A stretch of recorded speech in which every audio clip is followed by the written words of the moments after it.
आशा करता हूँ आप लोग अच्छे होंगे। आज मैं इतिहास से संबंधित कुछ महत्वपूर्ण प्रश्नों को लेकर आया हूँ। आज का पहला प्रश्न है दोस्तों, इतिहास के आरंभिक काल को क्या कहा जाता है? पूरा पाषाण काल। दूसरा प्रश्न है दोस्तों, किस काल में पत्थर के औजार सबसे पहले पाए गए थे? पूरा पाषाण काल में। तीसरा प्रश्न है दोस्तों, कौन सी सभ्यता अपने नगर नियोजन के लिए प्रसिद्ध है? सिंधु घाटी की सभ्यता।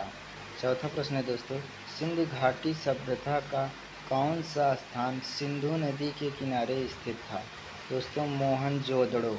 अगला प्रश्न है दोस्तों, मोहनजोदड़ो का स्थानीय नाम क्या था? दोस्तों मृतकों का टीला। मोहनजोदड़ो को मृतकों का टीला भी कहा जाता है। अगला प्रश्न है दोस्तों, विशाल स्नानागार कहाँ मिला था? मोहनजोदड़ो में। अगला प्रश्न है दोस्तों, देवी माता की पूजा संबंधित थी सिंधु घाटी सभ्यता के साथ। अगला प्रश्न दोस्तों, लोथल नामक स्थान पर किस सभ्यता का जहाजी माल घाट था? सिंधु घाटी की सभ्यता। अगला प्रश्न दोस्तों, सिंधु घाटी की सभ्यता में कालीबंगा किसके लिए प्रसिद्ध था? मिट्टी के पात्र बनाने के लिए कालीबंगा प्रसिद्ध था। अगला प्रश्न है दोस्तों, वैदिक आर्यों का प्रमुख भोजन था दूध और इसके उत्पाद।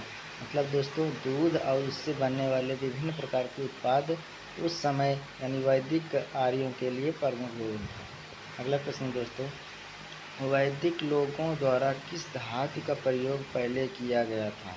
तांबा धातु की।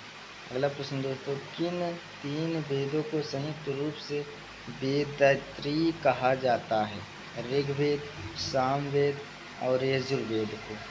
अगला प्रश्न है दोस्तों, आर्यों को पूर्वों के साथ अपने संघर्षों में सफल रहे क्योंकि उन्होंने घोड़ा द्वारा चलाए जा रहे रथों का प्रयोग किया था। अगला प्रश्न है दोस्तों, ऋग्वैदिक आर्य पशुचारी लोग थे। यह इस तथ्य से पुष्टि होती है कि ऋग्वेद में गाय के अनेक संदर्भ हैं। अधिकांश युद्ध गायों के लिए लड़े गए थे। पुरोहितों को दिए जाने वाला उपहार प्रायः गायें होती थी, न कि जमीन।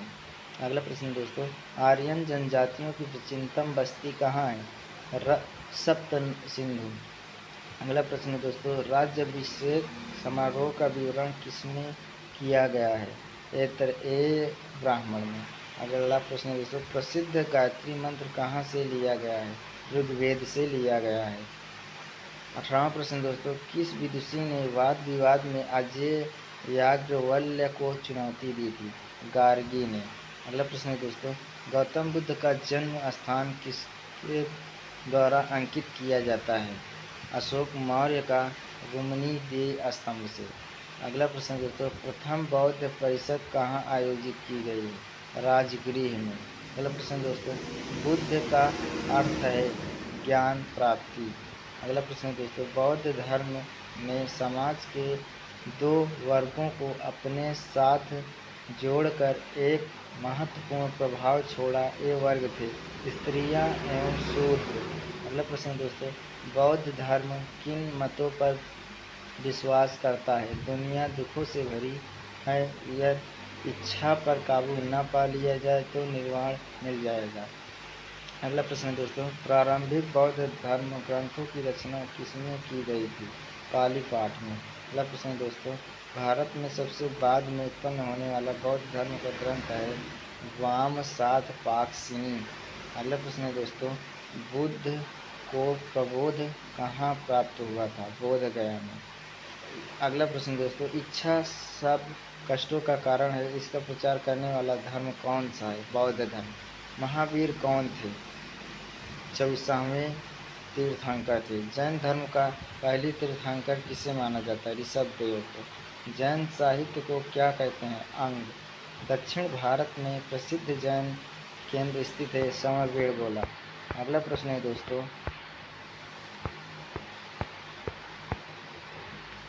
भारत में सबसे पुराना लौह युग जुड़ा हुआ है चित्रधूसर भांडों के साथ। अगला प्रश्न दोस्तों, मगध के उत्थान के लिए कौन सा प्रथम शासक उत्तरदायी था? बिंबिसार। अगला प्रश्न दोस्तों, प्राचीन काल में स्रोत सामग्री लिखने के लिए प्रयुक्त भाषा थी संस्कृत। 35वां प्रश्न है दोस्तों, अलेक्जेंडर यानी सिकंदर और पोरस ने लड़ाई लड़ी थी झेलम नदी के तट पर। अगला प्रश्न है दोस्तों, यहूदियों के धार्मिक पाठ का नाम है मूसा साहिब। महाभाष्य लिखा था पतंजलि ने। यूनानियों को भारत से बाहर किसने निकाला था? चंद्रगुप्त मौर्य ने। अगला प्रश्न दोस्तों, चंद्रगुप्त मौर्य का पुत्र कौन था? बिंदुसार था दोस्तों। अगला प्रश्न दोस्तों, बिंदुसार के समय में अशांति कहाँ थी? तक्षशिला में। अशोक की प्रशासनिक नीति में भारी परिवर्तन किस घटना से आया है? कलिंग युद्ध से। अगला प्रश्न है दोस्तों, कलिंग युद्ध के बाद किसने महाराज अशोक के रूपांतरण को दर्ज किया? राग एडेक्स ने। अगला प्रश्न है दोस्तों, चंद्रगुप्त मौर्य के दरबार में भेजा गया यूनानी राजदूत था मेगास्थनीज। अगला प्रश्न है दोस्तों, इंडिका किसने लिखी थी? मेगास्थनीज ने। अगला प्रश्न है दोस्तों, चंद्रगुप्त मौर्य का प्रसिद्ध गुरु चाणक्य किस विद्या केंद्र से संबंधित था? तक्षशिला से। अगला प्रश्न दोस्तों, अर्थशास्त्र के लेखक किसके समकालीन थे? चंद्रगुप्त मौर्य के। अगला प्रश्न दोस्तों, अशोक के शिलालेख किस लिपि में खुदे हुए हैं? ब्राह्मी लिपि में। अगला प्रश्न दोस्तों, किस प्रसिद्ध शासक को शिलालेखों का जनक कहा जाता है? अशोक को। मौर्य वंश के शासन के दौरान स्थानीय कौन था? जिला प्रशासन। अगला प्रश्न दोस्तों, मौर्य वंश के अंतिम शासक कौन था? बृहदत्त। अगला प्रश्न दोस्तों, मिलिंद पान्हों क्या है? बौद्ध पाठ। अगला प्रश्न दोस्तों, कुषाण काल में भारतीय और शैली के मिश्रण से विकसित कला विद्यालय को किस नाम से जाना गया? गांधार कला। अगला प्रश्न दोस्तों, कुषाण वंश के प्रसिद्ध राजा का नाम बताइए? कनिष्क। शक संवत किसने और कब शुरू किया था? कनिष्क ने 88वीं ईस्वी में। कला की गांधार शैली किसके शासनकाल में पनपी थी? कनिष्क के। अगला प्रश्न दोस्तों, राजा खारवेल किस क्षेत्रीय वंश के महानतम शासक थे? कलिंग। अगला प्रश्न दोस्तों, सातवाहन का सबसे बड़ा शासक कौन था? गौतमी पुत्र सातकर्णी। अगला प्रश्न दोस्तों, महरौली में जंग रहित लौह स्तंभ किसने स्थापित किया? गुप्त ने। अगला प्रश्न दोस्तों, चंद्रगुप्त द्वितीय को और किस नाम से जाना जाता है? विक्रमादित्य के नाम से। अगला प्रश्न दोस्तों, हरिश्चंद्र किस राजा का राजकवि था? चंद्रगुप्त का। रोमन साम्राज्य के साथ भारत का व्यापार रोम पर किसके द्वारा आक्रमण के साथ समाप्त हो गया था? हुणों द्वारा। अगला प्रश्न दोस्तों, गुप्त काल में किस धातु के सर्वाधिक सिक्के जारी किए गए थे? सोने के। अगला प्रश्न दोस्तों, अपनी विजयों के कारण किसको भारत का नेपोलियन कहा जाता है? समुद्रगुप्त को। इसे भारत का नेपोलियन कहा जाता है। इलाहाबाद स्तंभ के शिलालेखों में किसकी उपलब्धियां वर्णित है? समुद्रगुप्त की। अगला प्रश्न दोस्तों, मेघदूत का लेखक कौन है? कालिदास। फाहियान किसके शासनकाल के दौरान भारत आया था? चंद्रगुप्त द्वितीय के दौरान फाहियान भारत आया था। दोस्तों, यदि वीडियो आपको अच्छा लगे तो चैनल को सब्सक्राइब करें, लाइक करें, शेयर करें। जय हिंद।